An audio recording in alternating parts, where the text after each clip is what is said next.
So good morning, students. So with our lesson for this week, for the quarter 4, week 2 in MAPEH. So first we have in music.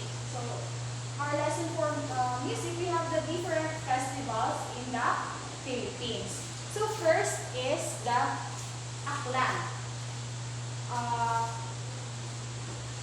The festival in Aklan is the Ati-Atihan Festival. So Ati-Atihan Festival is known as the wildest of the Philippine festivals, which means make-believe atis, wherein participants portray the native of the Kalibo Aklan. So it is a week-long festival happening again in Kalibo Aklan and held annually every third week of the January. And that consists the tribal dance parade with drum music, costumes, and indigenous accessories to honor Santo Niño or the Holy Christ Jesus. Next, another festival we have is the Sinulog. Sinulog Festival. It is an annual cultural and religious festival held every third Sunday of January in the city of Cebu to honor Santo Niño and commemorate the Filipino rejection of their former religious views and acceptance of the Christianity. Next festival, we have the Subian Festival. It is an annual celebration on the 23rd day of July, reflecting the Batangueños' commitment and great love to their town patrons, the Holy Cross of Juan and Abancillo, and the Santo Niño of the Batangas City. Next, we have the Moriones Festival. So, Moriones Festival is a colorful folk religious festival during a holy week in the island known as the heart of the Philippines, the island of the Marinduque. So, the festival is the reenactment of the story of Saint Longinus. He was the centurion who pierced the side of Jesus Christ and regained his vision after drops of blood and water hit his eyes. So he proclaimed the miracle because he was punished to great pain and was beheaded under Pontius Pilate.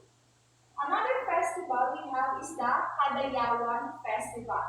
The Kadayawan Festival was held in the Davao City and it happened every third week of August in celebration of Thanksgiving for good harvest with parade floats of fresh fruits and flowers, and street dancing with colorful tribal costumes. And the accessories of the Kadayawan comes from the word Madayaw, meaning thanksgiving for the nature's gift, warmth, and friendliness, greeting, and to describe things that are good. Another festival in the Philippines, we have the Ibalong Festival. So the Ibalong Festival is held in the Bicol region.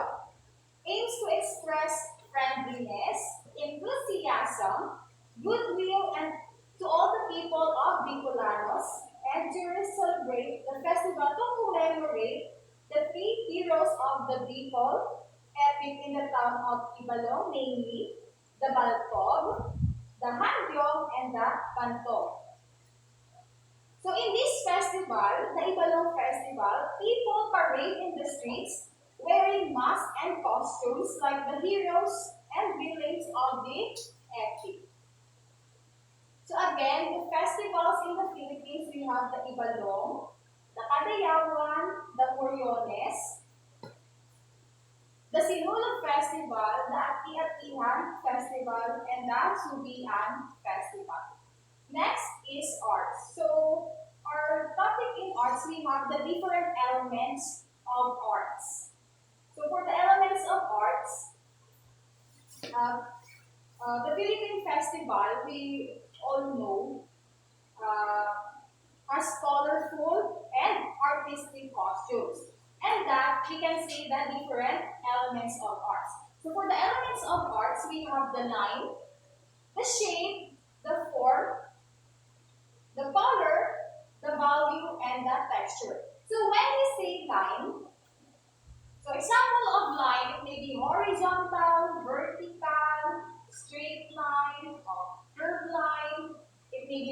again, thick or thin. Another elements of art is the shape. So for the shape, it may be 2D or stands for two-dimensional, or it may be 3D, which is the three-dimensional.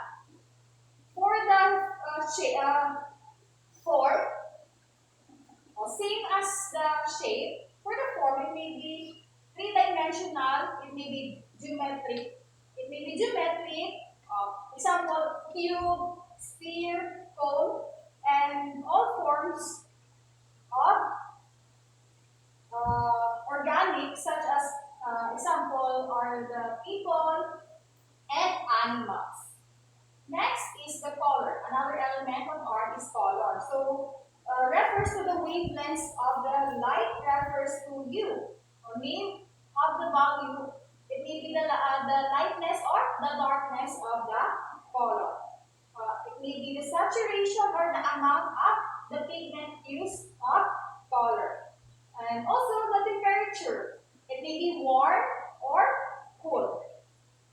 Next is the value. So for the value, the lightness or the darkness of an image or part of an image. And last element of art, we have the texture. So for the texture, the feel, the appearance, the stickiness of the surface. So for example, if the texture may be smooth, rough, silky, or furry. Next is we have the principles of art. So for the principles of art, we have the pattern, the contrast, the emphasis, the balance, the scale, the harmony, the rhythm or movement. So first principle of art we have is the pattern. So when we say pattern, regular arrangement of the different altered or repeated elements. Like for example, sa pattern, it may be the shapes, the lines, the colors, or the motifs.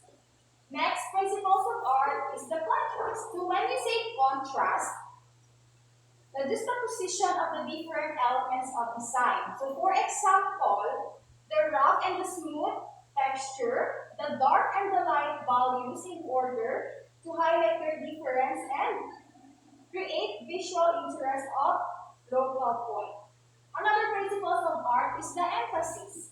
So when we say emphasis, special attention, importance given to one part of work of art. So for example, a dark shade in light composition. So sa emphasis can achieve through placement, contrast, color, size, proportion, relates to the local point.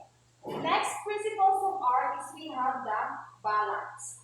So for the balance, a feeling of balance result when the elements of design are arranged asymmetrically or symmetrically to create the impression of equality in weight or importance. So for the balance, this is the time you can see if the color matches very well. So if the color is appropriate to the art or design. Next is the scale. So when we say scale, the relationship between objects will respect to size, number, and so on, including the relation between parts of a whole. And another principle of art is we have the harmony. So for the harmony, the arrangement of the elements to give the viewer the feeling of all the piece from coherent whole. And another principle of art, we have the rhythm or the movement. So for the rhythm or movement, so the use of recurrent elements to direct the eye through the image, the way the elements are organized to lead the eye to the focal area. And next is unity. So for the unity, all parts of the image work together to be seen as a whole. So for the unity, all the elements and principles of art we can see in the unity. The shape, the color, the texture, the contrast, everything in the unity. And lastly, principles of art is we have the variety. So for the variety, using different elements in an image to create visual elements. So for the variety, using different elements of art that can create an image to the visual interest. So, as you all know, Philippine festivals are categorized into two. So, the religious festival and the religious festival. So, we have here examples of the Philippine religious festival. So, first we have the Ati-Atihan, the Sinulog, the Dinagyang, the Giant Lantern Festival, the Panagbanga, Mascara, and Mascara. Next is we have in PE. So for this week, our lesson in PE, we have the different steps, pattern, and movement of arms and feet we can see in the local and indigenous dance. So when we say steps, pattern, and movement of the arms and feet, steps, pattern, and movements of the arms and feet can create a dance steps. So dance steps set to rhythm compose a dance. So this clearly explains the importance of the fundamental dance steps. So knowledge of the fundamental dance steps will enable you to perform a dance properly. So if you will try to observe and analyze, there are in all the dance forms, you will notice they consist of the same dance steps. It may be different types of local and indigenous dance, but most of them have the same or they have in common in having dance steps. So these steps will observe you to be the common among the all types of dances, what we call in the fundamental dance steps. So we have here different fundamental dance steps. We have the touch step, the blending step, the close step, the step hop, cross step, step swing, the slide step, the step swing hop, mazurka, and last is the change step. So among the fundamental steps that I've mentioned, these are the following that are used in making a dance, especially to the local and indigenous dance. Next is for health. So for the health, our lesson is we have the common non-communicable diseases and their signs and symptoms. So first is the allergy. So for the allergy, it is a misguided, when we say allergy, a misguided reaction to foreign substance by the immune system. So for the allergy, this is happen when you have reaction in your body. Like if you eat something na you are not, yung body, kumbaga, hindi pagkatuloy sa inyong body, so that's the time na may allergy or may body reaction. May tabok na body reaction sa inyong mga lawas. So that is allergy. So another non-communicable diseases, the signs and symptoms for the allergy, we have the runny nose, the stuffy nose, sneezing, nasal itching, ears and throat, and postnatal drip or throat clearing. So these are the signs and symptoms happen in allergy. So if you experience in your throat, or you keep on sneezing, and you often scratch yung skin, and when you experience kumbaga na may gabara sa inyong matutunan, so that's the sign and symptoms of an allergy. Next, non-communicable diseases is we have here asthma. So for the asthma, it is a chronic lung disorder that causes airway to become inflamed, which means that they swell and produce a lot of thick mucus. So the signs and symptoms for the asthma is or are shortness of breath, coughing, chest lightness. So if you experience hindi ka kaginhawa and you keep on coughing, kumbaga nag-uubo ka, O, and nang hindi ka ano, hindi ka kapipot, inuhan, duguhan. Okay, that's the signs and symptoms of having an asthma. Next is another non-communicable disease is the cardiovascular disease. So it is the disease of the heart and the blood vessel. Next, another non-communicable disease is the cancer. So for the cancer, it is caused by the abnormal cells growing without control. So for this one, if you have, each one of us has cells, and if your cells are too high, or the cells, so ano siya ang cause ng cancer.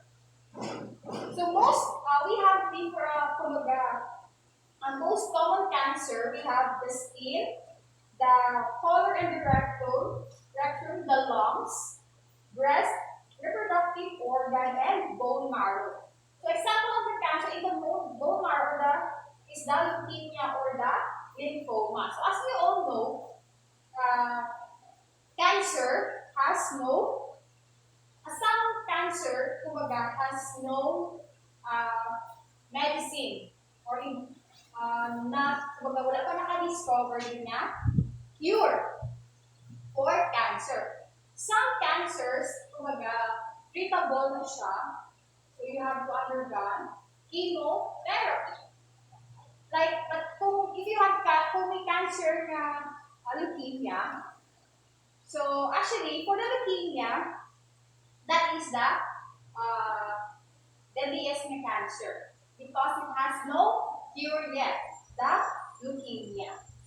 So in order for you to survive, if you have leukemia, is to have a dialysis. So ginatulungan ka sa dugo. And aside from that is you undergo chemotherapy. Chemotherapy. So some cancer, like for example, for the breast cancer, we have breast